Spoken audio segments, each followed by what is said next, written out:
The envelope felt cold in my hands. It was thick, expensive paper, the kind I'd once been so proud to have in my home. But as I stood there in the silent, empty house my money had built, I finally understood.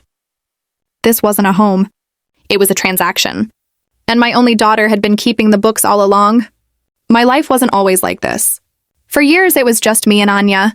We lived in a small apartment where the kitchen was so tiny we could talk while I cooked and she did her homework. We didn't have much, but we had each other. I worked double shifts as an office manager to give her everything she needed. The right school, the piano lessons, the little treats that made her smile. Her dream was to become a fashion designer.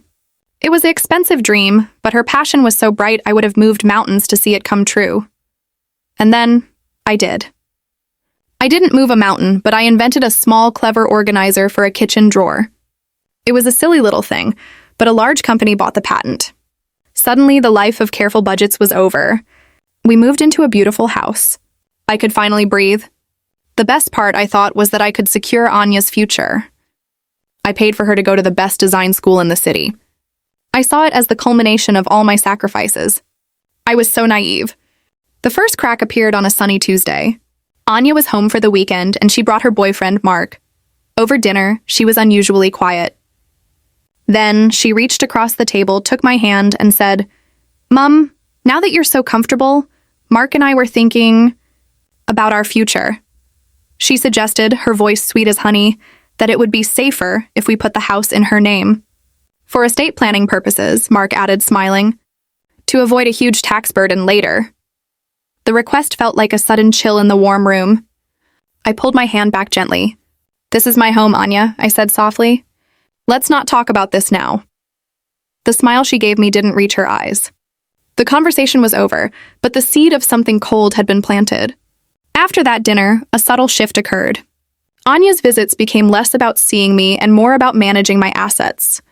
She'd point to my jewelry, her grandmother's antiques, and say, "You should really get this properly appraised, Mom, for the insurance." She started talking about diversifying my portfolio and began introducing me to her financial advisor, a stern man who seemed more interested in my bank statements than my well-being. The loneliness was the hardest part. The big house echoed. I'd make her favorite meal, hoping she'd stay just to talk, but she was always rushing off to a meeting with Mark, or her advisor. One evening, I overheard her on the phone in the next room. "I just need to be patient," she whispered. "It's all almost mine anyway. She doesn't know what to do with it." I stood frozen in the hallway, the words washing over me like ice water. I told myself I had misheard. A mother's heart will always find an excuse for her child. The truth, when it came, was hiding in plain sight. I was looking for an old photograph in her old bedroom, a picture of us at the beach when she was 10, her small hand trustfully tucked in mine. I pulled out a drawer, and there, tucked beneath a stack of her childhood drawings, was a notepad. It was filled with lists. My properties were listed with estimated values. My bank accounts were noted.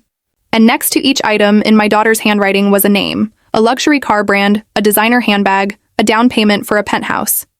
It was a ledger, a shopping list for the life she would have when I was no longer in the way. My legs gave way and I sat on the edge of her bed, the childish drawings surrounding me like ghosts. She wasn't planning for her future. She was planning for mine to end. There was no screaming, no dramatic confrontation, just a deep, profound quiet that settled in my soul. I had spent my life fighting for her, and now I had to fight quietly for myself. I went to a lawyer, a kind older woman I trusted. I didn't want to destroy my daughter, but I needed to protect what was mine. I restructured everything. I created a trust that ensured I would be cared for, no matter what. I made it so that major decisions required my consent. It was a quiet legal fortress built not out of spite but out of necessity.